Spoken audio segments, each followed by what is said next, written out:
Hello, boys and girls, and parents who I'm sure are intrigued by this book that we are about to read. I'm Mr. Reese, and I'm very excited to share with you one of my favourite books by a very, very special author. Her name is Julia Donaldson, and this book is called The Smeds and the Smoods. I love this book, The Smeds and the Smoods, and I'm very excited to share it with you all. So, I hope you're sitting comfortably. Let's begin.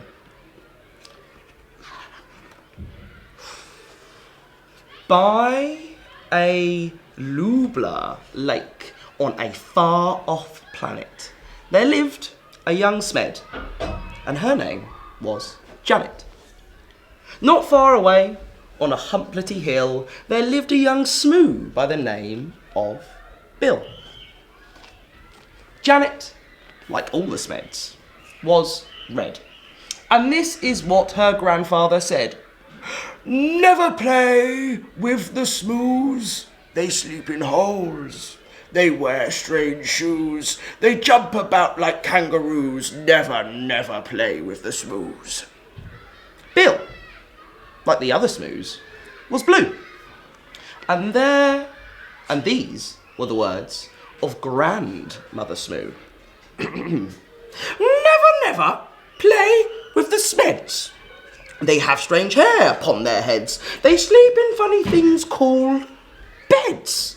Never, never play with the Smeds. The Smeds on their lake liked nothing better than splashing and getting wetter and wetter. But Janet grew bored with this watery play, and early one morning she tiptoed away. The Smoos jumped about on their humplety hill. They bounced up and down, and they never stood still. But Bill was beginning to think, this is boring. So early one morning, he set off exploring. Janet met Bill in the Wurplar Wood, where the truckles grew tall and the glompumps smelled good.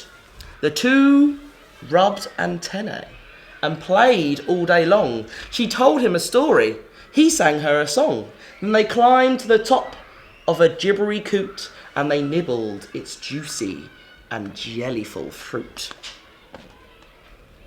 Till, who should disturb them but Grandfather Smed, shaking his fist as he angrily said, Never, never play with the Smoo. They are a nasty shade of blue. For the 100th time I say to you, never, never play with the Smoo. Grandmother Smoo was close behind, and this is how she spoke her mind. Never, never play with a Smed. They're such a dreadful shade of red. I'll say it again, what I've always said. Never, never play with a Smed. Years went by on the far-off planet. Janet missed Bill, and Bill missed Janet. But off they crept, whenever they could, to sing and play in the Wurplar Wood. The two of them grew and decided to wed. But what do you think their grandparents said? Never, never marry a Smoo. They're a beastly bunch. They're a crazy crew. They drink black tea and they eat green stew. Never, never marry a Smoo.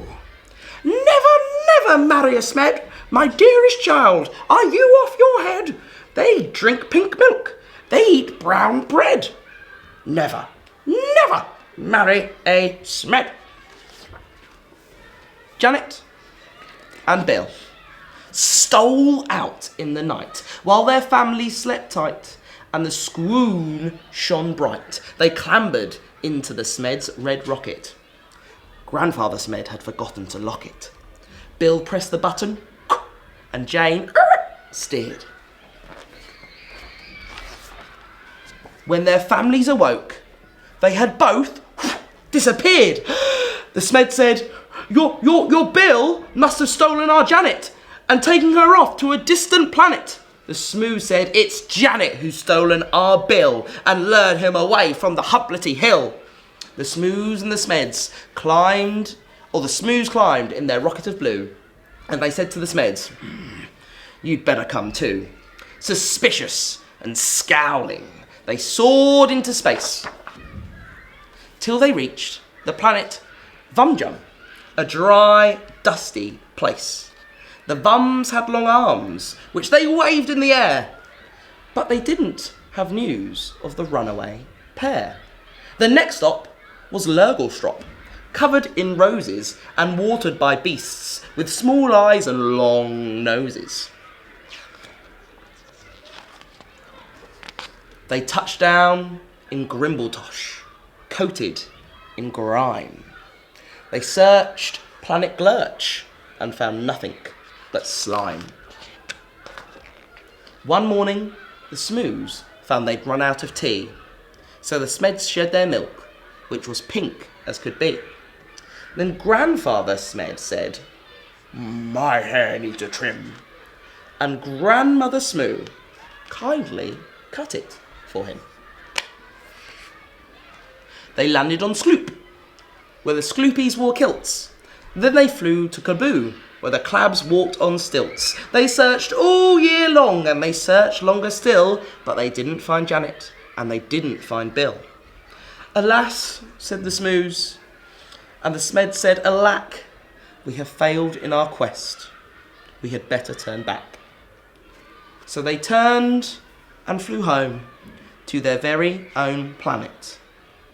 And far down below them, they saw Bill and Janet. The rocket touched down, and they ran to the wood, where their truckles grew tall, and the glompoms smelled good.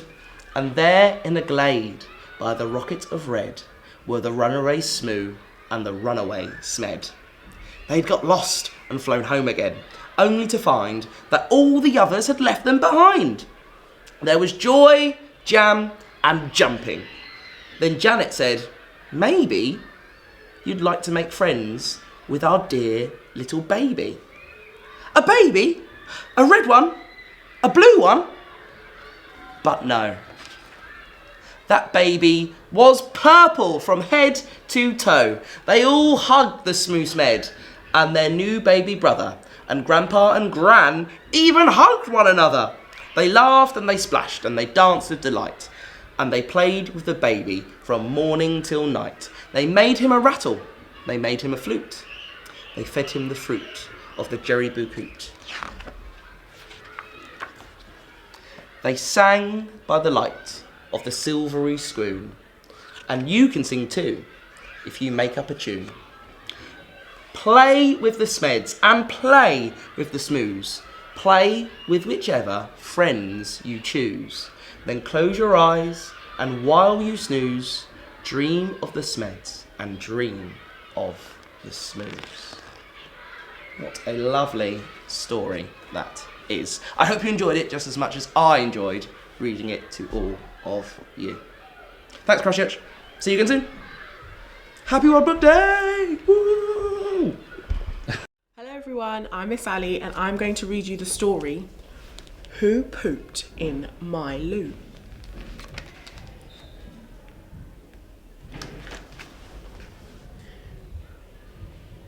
In the bathroom this morning, I looked in the loo and guess what I saw? Yes, that's right, it's a poo. I couldn't believe it. I called for Mum. There's a gift in our toilet, made by my bum. Quick as a flash, I knew just what to do. Someone had pooped here and I'd find out who. Maybe a dinosaur Maybe a dinosaur stamped in, stomp, stomp, and sat on the toilet with one giant whomp, then ate all the loo paper, even a towel, before rumbling out on our neighbourhood prowl. Or maybe a shark came in here with a splosh. Her big shiny gashes, they needed a wash. She squeezed out the toothpaste, but got very cross when she realised we'd run out of shark-sized tooth floss. Maybe a dragon flew in with a swoop to sit on our toilet for his morning poop. He stretched out his wings and gave my dad a scare when he flew out the door, breathing fire everywhere. Or maybe a giant had a big tummy ache and crashed through the roof, making all the walls shake. But that couldn't be right, I realised with a snigger. A giant's poo? Well, that would be much, much bigger.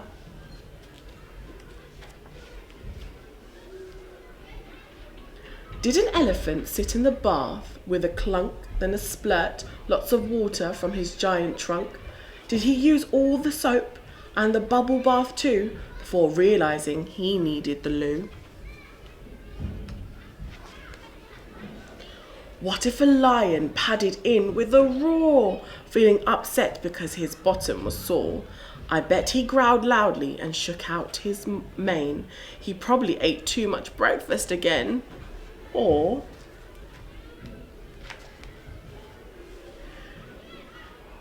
maybe the poo was left here by an elf who sat on our toilet instead of a shelf, singing Frosty the Snowman and then Jingle Bells. Hey, elf, those are not very Christmassy smells.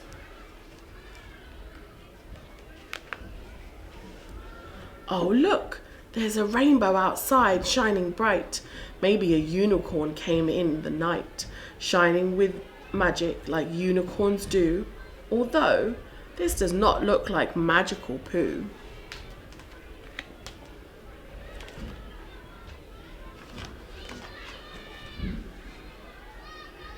No, it can't be a unicorn, shark, or a big cat, a dragon or elephant, nothing like that. Not a dino or giant or elf. But then who? Who left this poo in our family loo? But now that I think of it, there is one other. He lives in this house. Yes, you've got it. My brother. You see, he's still learning and he's only 3. He's not quite as big or as grown up as me. I'm sorry I left it, he says with a blush. It's all right, I say, but remember to flush and wash both your hands very carefully too, wherever you go, for a wee or a poo. The end. Hi, it's Lauren, and I'm going to read I Want My Dummy by Tony Ross.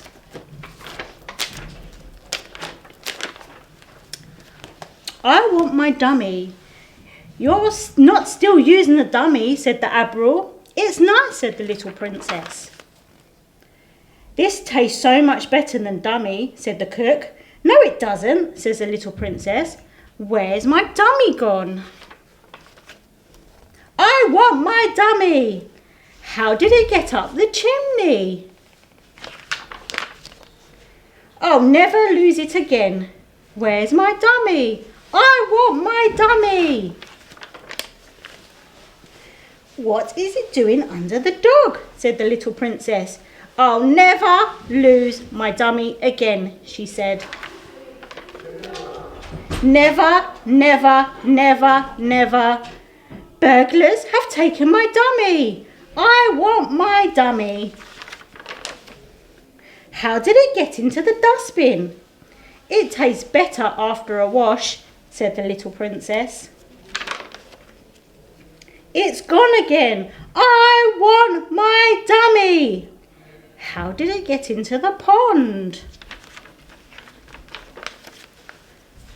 I'll never let it go again, said the little princess. It's safe on this ribbon. Aren't you too grown up for a dummy? Said the Prime Minister. No, said the little princess.